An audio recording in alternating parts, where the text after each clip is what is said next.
everybody, hello everybody, hello everybody, hello everybody, and welcome back to my YouTube channel. Hello everybody, and welcome back to my YouTube channel. If you like Therian and Furry content, as well as arts and crafts, you are in the right place. Make sure to hit the like button on this video and subscribe to my channel if you like this kind of content, and let's get on with the video. Okay, so for today's video, I thought it'd be fun to share kind of my Therian and Furry hot takes. So these are kind of my opinions on certain things in the Therian and Furry communities, as well as probably some other communities and such, and things that I just have opinions on, because I've never really shared my opinions about a lot of things on here. And I've got some, so let's get into it. Now, the first kind of hot take isn't really a hot take because, guys, this should be common logic. But if you are an adult, okay? If you are an adult, you should not be regularly messaging and interacting with minors in DMs or group chats. Like, at all. Now, this isn't to say the freshly turned 18-year-old talking to the 16-year-old. That's a different story. I'm talking they're 25 years old and they're actively still trying to be friends with, like, 15-year-olds. I'm talking, like, actual, like, problematic stuff. I'm not talking, like, 18 and 17. I'm talking, like, 21 and 15, 21 and 16 even. Like, we're talking, like, age groups that have advantages over other age groups. Now, for some reason, every time I bring up this kind of minor safety issue, so many people have an issue with it.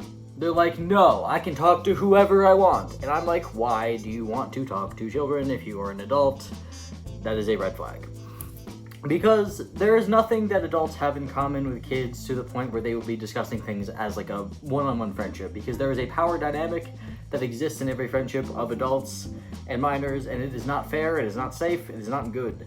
So if you are an adult and you are actively seeking out and trying to be friends with minors, please reassess what you're doing and try to find friends your own age. But my hot take shouldn't be hot take, but I don't think that minors and adults should be interacting in DMs together, especially if the age difference is pretty large. It's just really not good. And for some reason in the furry and Therian communities, this happens all of the time. I make these videos and these PSAs and all this stuff about like being safe on the internet because it is a huge problem. It is a huge problem, guys, in the Therian and Furry communities of grooming and adults interacting with minors and bad things happening. It is huge. It's like a major thing. I don't know. And on that same topic of age stuff, but in a more milder tone, I think there is no age limit for wearing gear. I get made fun of a lot in my comment sections for wearing gear at my grown age, but I still do nonetheless because it is fun and it's a good way to express my therianthropy, and there is no age limit on wearing gear. In fact, another potentially unpopular opinion is that I think more Therians should wear gear, especially if they are adults, because it should be more normalized and more fun to wear gear, you know what I mean? Because a lot of people that wear gear tend to be kids or teenagers, and yeah, that's kind of good, like that's fine. But I think it's better if everybody would wear gear and kind of experience it together and normalize it more, because people like to make fun of me for wearing gear and other adult Therians for wearing gear. But either way, I think it should be more normalized to wear gear even as an adult, because it is fun, it is cool, and I think it's a neat way to express your therianthropy and show your creativity. So I think that gear should be more normalized, especially in older age groups, because obviously right now, mostly the younger Therians wear it, but I am trying to change that. So another one is gear should be more normalized. And on the topic of gear being more normalized, I mentioned this in a video maybe last week, that Hot Topic is now selling tails. Now these are like full-size keychain tails, which is pretty cool. Now they also sell paws and kind of ears and things like that, which I think is awesome, because when I was growing up and I was in the furry fandom, now this is like 2015 to like 2018 is when I was like in the furry fandom, I guess. I'm still in it, but that's when I was like growing up, I guess. But anyway, when I was growing up, I was a furry, obviously. I was also a Therian. I just didn't know the term Therian, but they didn't sell gear or any of that anywhere. You had to do it yourself. And a difference in the Therian and furry communities now is that back then there weren't nearly as many examples of good fursuits or good masks or good gear. That just didn't exist. So when I was making my original fursuits and stuff, there was nothing I could really go off of that was really what I was seeing in my head. Now, nowadays, fursuits are crazy cool. There's a lot of really cool advancements in the furry community and like the mask making, fursuit making community, and it's really, really cool. But when I was growing up, none of that existed, and furries, people really didn't like them. Now, they don't like them now, to be honest, but people really didn't like them then, and it was really, really bad to like bring up if you were a furry, because people would instantly think the NSFW context.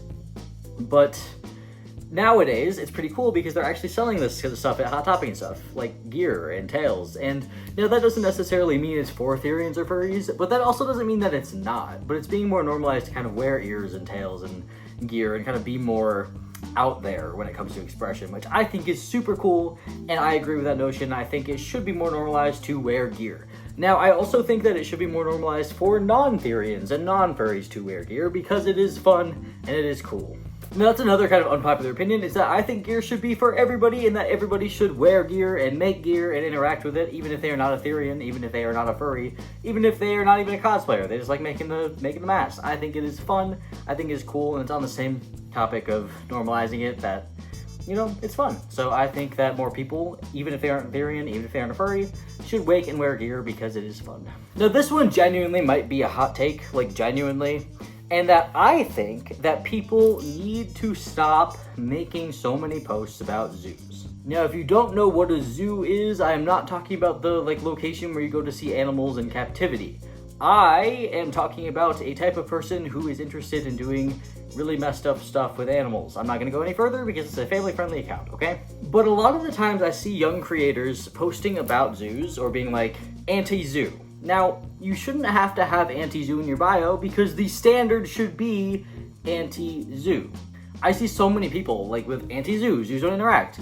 Yes, well, zoos don't interact is different, that's fine. But saying AntiZoo in your bio, yes, it should be obvious. It should be normal that you are AntiZoo, and you don't have to say that you are because that is the standard. Most people are AntiZoo. Now, I understand wanting to have that distinction in your bio just so people don't think you are, based on the assumption that furries and Therians are inherently them. But having it in your bio and being like AntiZoo makes it seem like that people that don't have it in their bio are zoos, which doesn't make sense because most people are not zoos and shouldn't be zoos. Now, for the record, I am very much anti-zoo. I am very against it. Get off of my page if you are one, just for the record. But I think it actually normalizes zoos and brings zoos into more of the limelight and attention if you bring up the fact that you are anti-zoo, because you don't need to say that, because chances are people assume that you already are anti-zoo, and you don't need to have that kind of shield, so to say, from people that are assuming that furries and Therians automatically are zoos. It kind of adds to that stigma against furries and Therians being like, yes, they automatically are, because if you put it in your bio that you know what I mean, it just adds to the stigma. Now, this one also might be a hot take on the same topic, but I don't think minors should be talking about zoos at all. Now, zoos is a very adult and very illegal and awful topic, and I don't think that minors should be casually posting about it in any context online just because it's unsafe for the minor. Because even if you aren't talking about zoos in a positive context, which you shouldn't, but even if you're talking I'm anti-zoo, or making a post down the zoos, if you are a minor, I'd recommend not making that because it does draw them to your page. It does. Even if they don't say they're on their page, they will be there. So I would recommend, if you're a minor, not mentioning zoos at all anywhere on your page, including AntiZoo or Zoos Don't Interact. I'd not bring it up. Now, this is another hot take that I bring up pretty regularly because it's kind of important, and I actually have a full video on it, but I would recommend not opening an Etsy shop to sell your masks. Number one reason why is that it is really hard to figure out how to pay your taxes if you make sales, and tax fraud is very easy to do if you are making a mask business because so many people on Etsy are committing tax fraud as we speak, just based on their listings and how they're doing things, and it's just a bad idea. Now, if you are over the age of 18 and or outside of the United States where taxing works differently, then you do what you wish. I'd recommend that you probably don't, because it can be a lot. It's a business, and it's important to remember that it is a business and not a hobby when you make a store about it. It can still be part-time, but it is a job at that point, and you have responsibilities that you might not have had when you were just doing it for fun.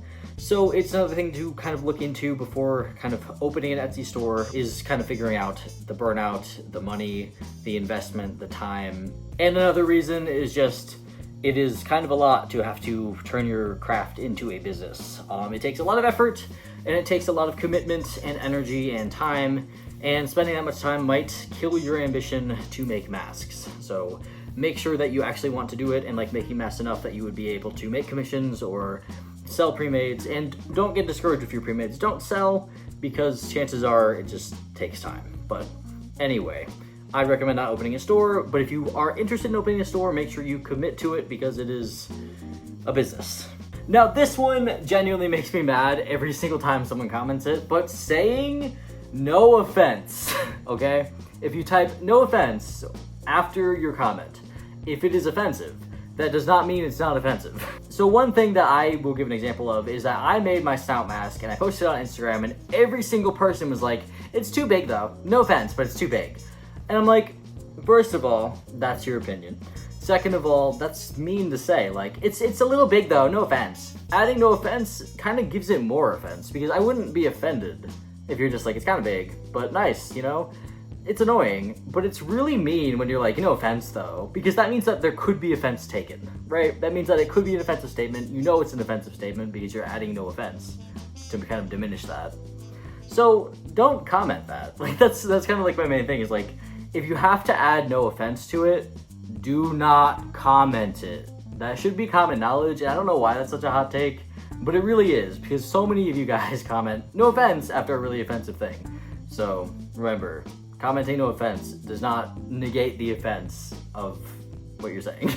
Now, another one I want to kind of bring up is that I think quads should be less of the focus of the Therian community. Not because I don't like quads, but just because people try to push quads on every Therian, and a lot of Therians don't do quads or can't do quads. I am in the category of can't do quads. And I'm like, I think it's kind of rude to ask all the Therians that don't do quads to do quads. This might be me specific because I am a Therian that doesn't do quads and a lot of them do, but people are always in my comment sections like, why don't you do quads? You should do quads. Can you do quads? And I'm like, I post about this all the time that I can't because I'm disabled. I have something chronically wrong with my body. I haven't been diagnosed yet, we're in the process, but I have a condition that makes quads really, really bad for my body. And it's kind of like, oh, people keep wanting me to do quads and I can't, darn, I really wish I could. So I kind of feel bad about it. So I think people should stop kind of assuming that every Therian can do quads or wants to do quads, because quads is a physical activity and some Therians can't do it and some Therians don't want to do it, and I don't think we should push quads on anybody who maybe can't do it, especially because it's kind of insensitive. So don't just assume all Therians are capable of doing quads or want to do quads. I think that quads are cool. I think they're fun. I wish I could do them. I would do them all the time if I could. But I think stop assuming that all Therians could do quads and should do quads or can do quads is another thing I want to bring up. Now, this one may be kind of controversial, but I don't think that the labels in the Therian and otherkin and ultra-human communities, again, a lot of labels, I don't think they're as necessary as kind of just your experience. Now, a lot of people are really obsessed with labels. Now, there's nothing necessarily wrong with that. I just think the label of Therian, otherkin, otherpaw, otherhearted, alterhuman, there's a lot of labels out there, but a lot of times that can add to the confusion of a person's experience. So I would say don't worry too much about labels, and that labels aren't all they're cracked up to be. Especially considering there's a lot of sub-labels and micro-labels in the Therian and furry communities, mostly the Therian communities, obviously. But don't worry so much about finding a label or that your label is correct, because even if you get it wrong, that's okay, because you can just use a different label. But I wouldn't focus so much on labels, and I think the focus on finding your specific micro label is okay. Like if it brings you comfort, then that's fine. But I think that the focus on labels is a little too focused, and I think it's more so about the experience that you have rather than the label that fits you. But again, labels can bring people comfort, so I don't know. But I think that the focus on labels is another thing that kind of is, you know, in the Therian community, but I don't think it should be the focus. Okay, there are all the hot takes that I can think of for the Therian and furry communities. I decided not to go into any of my other hot takes because I couldn't remember any of them at the time. But thank you so much for watching. If you like this kind of content, I post pretty much every day, but those are my hot takes. Let me know what you think in the comments, and I will see you next time.